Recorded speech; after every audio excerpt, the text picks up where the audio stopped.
Thank you, Chris. Good afternoon, everyone. I'm Adam Lashinsky with Fortune Magazine. It's not at every conference that a top Apple executive appears, and so we are delighted to be joined today by Apple's top environmental executive and the former head of the EPA. Please join me in extending a warm welcome to Lisa Jackson.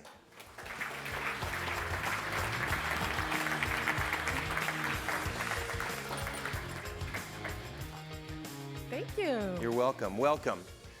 As I mentioned, it is the first time that we've had an Apple executive on stage. It is not Lisa's.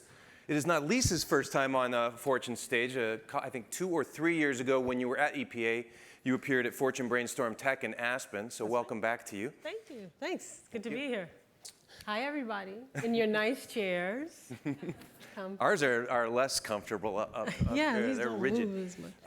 I thought it would be interesting to start by asking you to tell everybody briefly about your role at Apple, because when you joined, it was a role that hadn't existed before. It's brand new. Explain.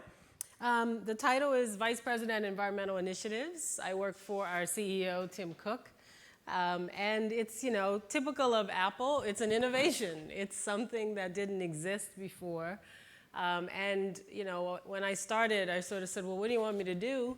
And I think it's a pretty classic Apple answer. If we knew what we wanted, we wouldn't have hired you. Your job is to help us find a way to take all that Apple is and put it into this space and do environmental work, which of course is what I care deeply about. And that's what we've done. It's almost a year, and we've started on that journey. How did it come about, and how did the job come about in the first place for you? How were you recruited? Tim, it was pretty much a set of conversations. Like everything, as we all know, relationships, it comes down to relationships with people. Tim and I met at an EPA event that we hosted in the Valley. Actually, I think one of our competitors might have actually done the hosting, but he came, and he was not CEO at that point. And that relationship continued to be one. We had a couple of other reasons, not much to work together in sort of the classic EPA fashion, I'm happy to say. Meaning a contentious or a litigious? There was no real big moment there. But once I had announced that I was planning to only stay for the first term of the administration, it was awesome to get a call and say, hey, would you consider coming out and talking to us? And I read, it's interesting, I believe I read that you yourself have not been an Apple customer, user in the past. Is that right? I had to go there. It was my son. Our youngest son was begged for an iPhone for as long as he could until we finally gave in, and then evangelized to the family. And the main reason I wasn't was because EPA and the government really weren't huge. I did have an iPad at EPA. I want to, in a moment, dive into the initiatives that you're the vice president of the environmental initiatives. Okay. But Lisa, talk for a moment, if you would, about before you joined Apple. You're an interesting perch since you've been there not quite 1 year. You were not part of the great Steve Jobs era. You were not part of the pre-Steve Jobs era and all that. You're brand new. Share with us what you think Apple's reputation was on environmental matters, say, 5 years ago, before you had any association, and how that's changed. I think you should answer, since you literally wrote a book on Apple. Yes, but not so much on the environmental. Shame on you. Well, listen. That's part of the story. It was not a big part of the story to the business world. It was a very small part, but not to the environmental world. And that's why I like the title of our sustainability journey, because I think that's a very fair characterization. Listen, Apple is a huge brand. We have a huge footprint in the marketplace in lots of things, but I don't think there are a lot of people who would say, oh, you had a huge footprint evangelizing about sustainability or the environment. And that was very much, as you probably know, a part of the company was that we put our products first and in front. And I think it has been what Tim said, actually before I started, that actually was one of the things that attracted me there was, listen, we are always going to be about surprising and delighting our customers with new products. We're not going to talk about, I'm trying to lose that Southern gunna. Y'all got to help me. We're not going to speak about our product development process, but there are other things we do and other innovations we have where we should. We have a responsibility to talk about what we're doing. And clean energy and energy efficiency and climate change and toxins and resource efficiency are all fall in that bucket. Okay, so brag a bit, if you would. What are the accomplishments, Apple's accomplishments, that you're most pleased about and you want everybody to know about right now? Yeah, sure. So, we are today, as we are all sitting here, 100% renewably powered data centers. So all of the data centers that Apple owns and operates run on 100% renewable power. That's huge. Whether that's our data center that's huge. Whether it's our data, Come on, is that the best you can do? Please. No. All right. Listen, and the reason I say it that way is because, and we'll talk about this, I'm sure, as we go on, this is not something I did. It's not like I'm sitting here saying, please applaud me for work we did. What I found when I got to Apple is that there had been a lot of thinking on various parts of the environmental story, not all parts, that's important to know, but that we hadn't talked about it. But the level of innovation was pretty deep. To be able to do 100% renewable in data centers takes some innovations from everything from sort of the administrative regulatory innovations to new technology that we're trying and installing right now in our data center in Reno, Nevada. So we have data centers in Reno, outside of Reno actually, in Maiden, North Carolina, in Prineville, Oregon, and Newark, California, and they're all running on renewables. We're 94% renewables for all Apple corporate facilities and data centers worldwide. And we have some work to do in our retail stores to get that number up to 100%. And let me ask I think I know why, but why does retail lag the other facilities? It's just a matter of, it's a lot harder to do the retail stores. They're all over the place, right? In some places, they're in a mall, literally a shopping center. In some cases, they're standalone stores, but where they are on the grid and where they are in the world, the access to clean energy may or may not be a trivial exercise. In terms of reputation, Apple's had a complete transformation from Greenpeace, to choose one organization, was extremely critical of Apple, and now has given Apple a pat on the back and said you're a model of corporate behavior. The one area where you and they say you have plenty of more work to do is in the environmental record of your suppliers in China in particular. Could you talk about that? Yeah, sure, and it's fair. Listen, but that's data that you can look on our website. We just revamped our website. That's another thing I do think is really important. On Earth Day, right? On Earth Day, we launched it. We actually launched it on Earth Day, what would have been Earth Day in Australia and here, and then rolled it around the world. All these complications you have to think about, and when you're no longer just the US EPA, right? It's multinational. But we did launch it. It talks about our 3 priorities: climate, toxics, resource efficiency. I've only talked about energy.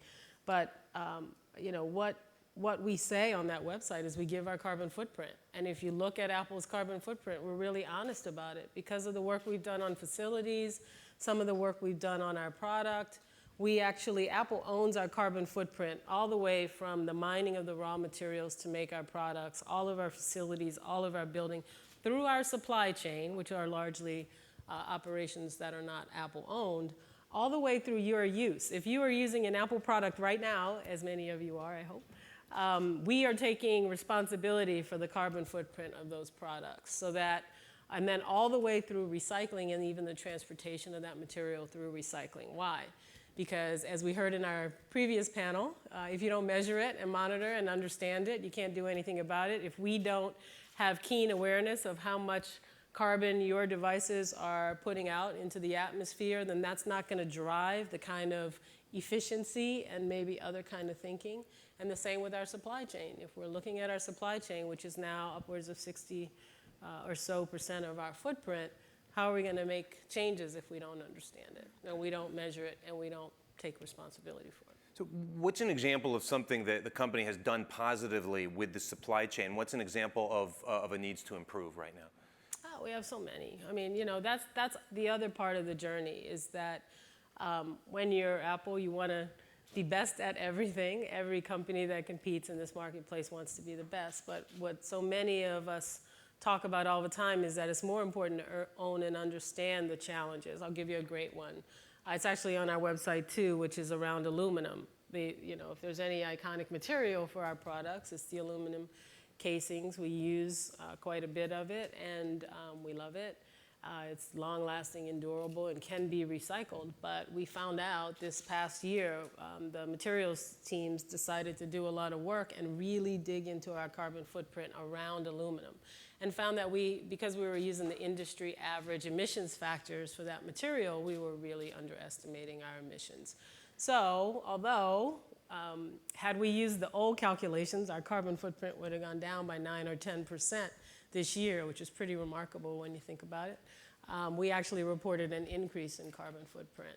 Why? Because it starts with honesty and transparency about what we're learning about our supply chain. We're not as far along as some who've been working in supply chain, but we're getting there. We're catching up rapidly, and if we're not able to report it accurately, then we're not going to be able to report accurately when we reduce it.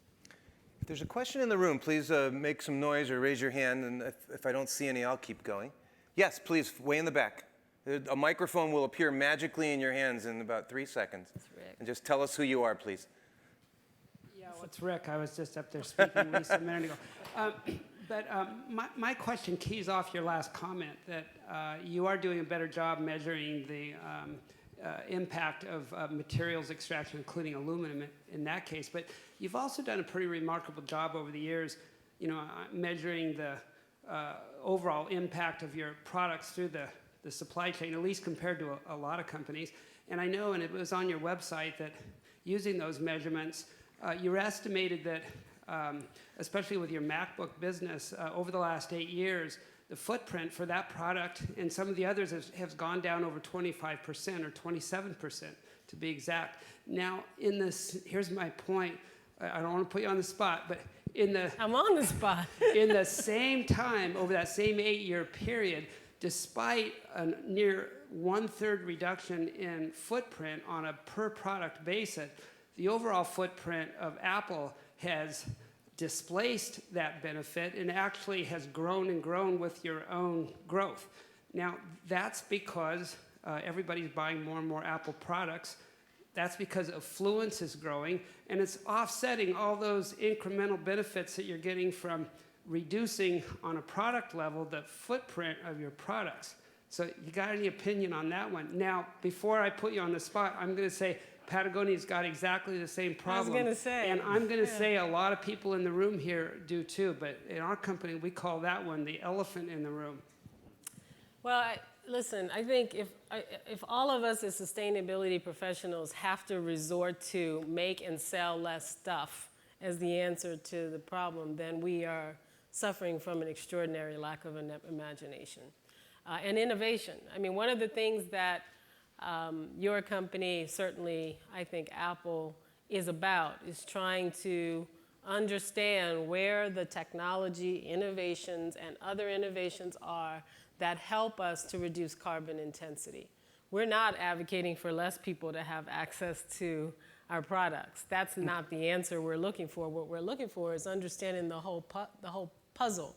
I mean, there's lots of work being done on the app economy, on the idea. I was telling somebody before that, so many people much younger than me, unfortunately more in the age of my kids, don't necessarily feel that they need access to as many things, including automobiles, because they feel connected to be able to get to those. And what is the impact of that? So I totally understand that as growth happens, carbon intensity can sometimes be a little bit of a difficult pill to swallow, but I don't see how you can get around. We didn't present carbon intensity on the website because it's a great story for us. We wanted to own the whole footprint, but I do think it has a place in the discussion. I think, Lisa, I'll close with a similar question, which is that I know you've addressed before.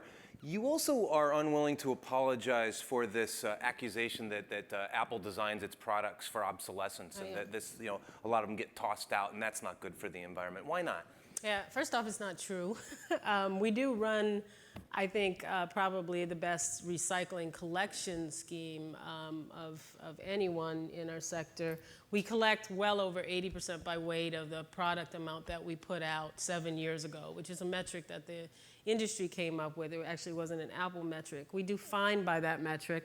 Part of the interesting thing about that metric is if you look at the weight of products 7 years ago, our products have gotten very different in terms of even the Mac, to use a great example. It's gotten smaller, it's gotten lighter, it's gotten more compact. So we're collecting a lot based on a product mix that goes down. We don't collect a lot of our product.